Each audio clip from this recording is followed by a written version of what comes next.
Assalamualaikum warahmatullahi wabarakatuh. Perkenalkan, nama saya Brian Hendra Sanjaya dengan NIM 2023 1014 0311 080. Jurusan saya tadi teknik industri. Kali ini saya akan membahas mengenai water treatment atau WTP dan SOP dari WTP.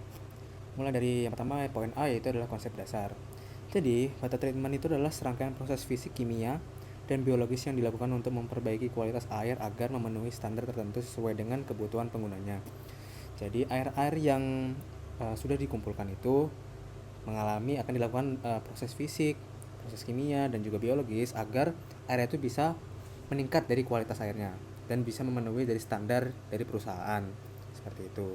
Kemudian, nah, sumber air itu dari mana aja sih? Jadi mulai dari gambarnya, ini adalah siklus dari hidrologi, mulai dari evaporasi, dari menguapnya air laut, kemudian mengalami kondensasi, kemudian juga hujan turun. Nah, hujan yang turun ini itu bisa disalurkan atau bisa turun ke sungai dan juga danau-danau, atau juga bisa di tanah gitu. Nah, jadi di sumbernya ada dua. Yang pertama itu air permukaan ya, itu bisa sungai dan danau. Nah, ini banyak suspended solid dan organik. Suspended solid itu maksudnya adalah padatan-padatan yang solid itu atau mineralnya itu ada di air tersebut gitu. Kemudian air tanah deep well, banyak mineral yang terlarut gitu. Jadi mineral yang ada di tanah itu terlarut dan bersama air hujan itu yang ada berada di tanah. Kemudian tujuan dari WTP ini adalah menghilangkan impuritas. Nah, impuritas itu apa sih? Impuritas itu adalah adanya kandungan zat-zat pada air tersebut gitu. Jadi masih campur-campur lah di dalam air tersebut. Nah, di dalam air itu ada padatan, ada ion, dan juga gas. Kemudian untuk mencegah masalah operasi. Nah, contohnya korosi, scaling itu seperti kerak. Kemudian fouling ini atau endapannya gitu. Kemudian menyesuaikan kualitas sesuai kebutuhan penggunaan gitu. Nanti sesuai sama kebutuhan yang ada di perusahaan dan ada standar-standarnya. Nah, impuritas dalam air. Impuritas tadi artinya adalah air yang kandungan-kandungan zat yang ada pada air gitu. Nah, ini ada tiga jenisnya. Yang pertama ada padatan tersuspensi, kemudian ada zat terlarut, dan juga gas terlarut. Padatan tersuspensi itu berarti padatan yang berada di air tersebut. Jadi dia terbentuk gitu. Contohnya itu adalah lumpur, pasir, clay. Nah, dampaknya itu bisa airnya jadi keruh dan juga deposit di pipa peralatannya. Jadi di pipanya nanti ada zat-zatnya tersebut gitu, malah dapat merusak dari pipanya. Kemudian dari zat terlarut, contohnya ini zat-zat logam ya, ada kalsium, magnesium, ferrum, silika, dan garam atau NaCl. Nah, dampaknya itu bisa mengalami scaling dan fouling. Scaling itu adalah kerak dan fouling itu adalah endapan-endapan. Kemudian ada gas terlarutnya. Nah, contohnya O2 dan CO2. Kenapa sih O2 CO2 itu nggak boleh? Kalau ada CO2 sama O2 ini bisa mengalami korosi pada sistem, baik di sistem manapun yang selama proses dari WTP ini gitu. Nah, kemudian ini ada parameter dari kualitas air dan dampaknya ya. Yang pertama ini ada 8 ya. Yang pertama ada pH. Nah, kalau pH-nya itu terlalu rendah, otomatis itu dia dapat mengalami korosif karena asam ya dari air tersebut. Nah, kalau asam otomatis bisa korosif. Kalau terlalu tinggi dia bisa carry over di boiler. Carry over itu adalah terangkutnya zat-zat padat ataupun yang ada di air itu ke dalam boilernya, jadi ikutan dia, nggak benar-benar murni airnya gitu. Kemudian TDS, total dissolved solid. Nah, total dissolved solid ini adalah padatan yang ada di airnya itu. Kalau terlalu tinggi dia bisa mengalami kerak atau foaming gitu. Hardness ini terkandungnya mineral-mineral dalam air itu, ada kalsium dan magnesium. Nah, kalau tinggi dia bakal ngalamin scaling atau dia bakal berkerak gitu. Kemudian suspended solid, kalau terlalu tinggi dia bakal airnya keruh gitu, padatan yang tersebar gitu ya di air. Alkalinity itu adalah logam-logam alkali yang dapat buffer. Istilahnya kalau istilah buffer itu adalah uh, logam-logam atau zat yang dapat menstabilkan dari pH-nya gitu. Jadi kalau misalnya alkalinity-nya terlalu tinggi, dia bakal foaming dan carry over. Foaming dan endapan dan carry over itu terbawain zat-zatnya itu di dalam air itu. Kemudian kalau terlalu rendah, dia tidak cukup proteksi terhadap kerak. Nah, gitu. Kemudian dari silika, kalau terlalu tinggi dia kerak keras di boiler dan turbinnya gitu. Kemudian kalau dissolve oksigen, dia kalau terlalu tinggi bakal korosi berat. Kalau yang karbon dioksida atau karbon dioksida, dia kalau terlalu tinggi korosi di sistem di kondensatnya. Kondensat itu diproses di dalam setelah dari WTP ini gitu. Kemudian tahapan water treatment, ini ada eksternal dan internal. Eksternal itu berarti di luar dari boiler atau di luar dari prosesnya.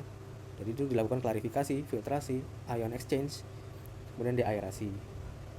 Nah, klarifikasi dalam water treatment adalah proses pemisahan partikel pada tersuspensi. Jadi pada padatan itu uh, dipisah lah ya. Tahapnya ada koagulasi. Koagulasi jadi membentuk endapan apa zat-zat itu dibentuk dari mikroflok, kemudian dari flok itu dikumpulkan lagi, dilakukan flokuasi, kemudian dari flokuasi yang udah lumayan besar itu diendapkan menjadi sebuah sedimentasi gitu nama prosesnya. Gitu. Kemudian ada filtrasi, ini penyaringan. Jadi tentunya kalau udah di endapan pasti ada aja yang partikel-partikel halusnya itu yang masih lolos. Nah, difilter di sini. Jadi filtrasi adalah proses penyaringan air untuk menghilangkan partikel-partikel halus yang masih tersisa gitu. Nah, jadinya pasti. Terus turbidity ini kejernihan airnya. Tingkat turbidity-nya terus kurang dari 1. Kemudian ion exchange-nya itu pertukaran ion dalam water treatment adalah proses pemurnian air yang menggunakan resin khusus. Jadi dia di ion-ion itu yang enggak mau dipengen. Misalnya yang tadi kan CAMG bakal bahaya ya kalau bisa lolos. Nah, itu diubah ionnya menjadi yang lebih netral atau lebih aman lah gitu. Ini tahapnya softener, menghilangkan hardness. Kalsium hardness itu tadi tergantung logam-logam seperti kalsium dan juga magnesium. Kemudian demineralisasi itu menghilangkan semua ion.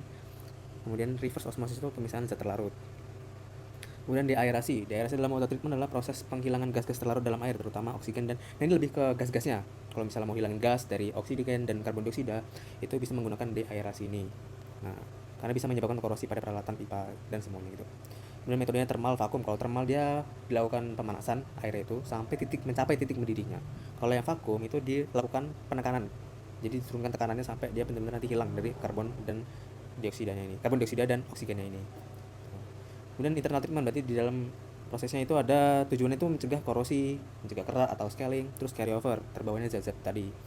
Kemudian metodenya itu ada injeksi bahan kimia. Kalau dia mau ngikat O2 nya itu bisa oxygen scavenger. Kemudian alkalinity control, kalau mau logam alkali dikontrol tuh bisa menjaga pH nya. Kemudian anti scale, mencegah keraknya. Kemudian juga disperan atau menjaga sludge tetap mudah dibuang. Nah, parameternya yang paling penting tuh pH boiler, TDS total dissolved solid, kemudian alkalinity, silika, fosfat, sulfit. Nah, SOP water treatment plan. Yang pertama itu ada pengadaan raw water atau air mentahnya itu. Kemudian dosing bahan kimia itu campuran bahan kimianya dicampur di situ. Kemudian dilakukan clarifier tank, filtration atau filtrasi, kemudian softener dan demineralisasi, monitoring dan pengujian, CR test, uji labnya itu. Kemudian catatan operasional gitu. Yang pertama pengadaan raw water. Nah, ini kalau ukuran flow rate 1 kali per bulan. Data yang digunakan ini dari raw water itu buat proses selanjutnya, yaitu dosing bahan kimia. Buat dosisnya seberapa, pH-nya kurang dari 5,5 ditambah soda as supaya lebih naik pH-nya, supaya nggak boleh di bawah dari 5,5 ini. Oke, kemudian dari dosing bahan kimia ini campuran zat kimia supaya pH-nya tadi kayak lebih oke, sesuai sama standar yang ada di perusahaannya. Jenisnya ada koagulan, flokulan, soda as. Batas dosisnya kalau flokulan itu kurang dari 0,4 per milian, kemudian koagulan soda itu 1%, flokulan 0,1%. Kalibrasi dosing pump 1 kali per bulan supaya tingkat dari keakuratannya itu lebih baik gitu. Jangan sampai malah tidak sesuai. Kemudian clarifier tank fungsinya itu misahin lumpur yang lolos itu di sini dipisahin. Dengan turbidity atau kejernihan air itu kurang dari 5 NTU. Nah, operasinya jaga sludge blanket, drain lumpur rutin, inspeksinya itu 1 kali per 3 bulan. Filtration fungsinya nyaring partikel halus. Kemudian softener dan mineralisasi dengan pH 7-9, conductivity-nya ini semua dengan persyaratan-persyaratannya. Tuh. Kemudian monitoring dan pengujian. Jadi dilakukan monitoring dan pengujian selalu supaya kualitasnya tetap terjaga gitu ya. Samplingnya itu 1 kali per shift ya. pH-nya itu harus 10,5, di antara 10,5 dan 11,5. Ini ada sulfit semua persyaratan parameternya. Mulai dari conductivity, sulfit, fosfat, silika dan ferrumnya. Ini mu atau mikromos ya gitu. Kemudian jar test, nah ini dilakukan di uji lab gitu ya, apakah sudah sesuai dengan standar dari pabriknya gitu. Terkait pH-nya itu lebih kurang 7,2. Kemudian pencatatan operasional, jadi semua proses itu dicatat semua, dari flow rate, dosis bahan kimia, dosing bahan kimia gitu kan, hasil uji laboratorium, yang jar test gitu, high-end dan persif, kontrol proses. Jadi dievaluasi kinerjanya nih. Ini buat analisisnya. Hubungan kualitas air dengan kerusakan boiler. Jadi kalau korosi itu disebabkan pH rendah, O2 dan CO2, dampaknya pipa bocor, kerusakan drum boiler, scaling itu hardness silika, overheating dan kerusakan tap. Kalau carryover itu disebabkan oleh TDS atau total dissolved solid, alkalinity tinggi. Kemudian hubungan kualitas air dengan efisiensi operasi itu dia korosi. Dia bisa kebocoran tuh kehilangan energi dan air nantinya. Terus biaya maintenance-nya juga tinggi karena rusak tadi ya. Kemudian scaling bisa menghambat api dan panas. Nah, kalau panas ya terhambat, otomatis bahan bakar itu lebih tinggi yang digunakan. Kemudian carry over itu steam yang tidak murni, efisiensinya prosesnya otomatis menurun gitu. Oke, sekian penjelasan dari saya mengenai water treatment plant ini. Assalamualaikum warahmatullahi wabarakatuh.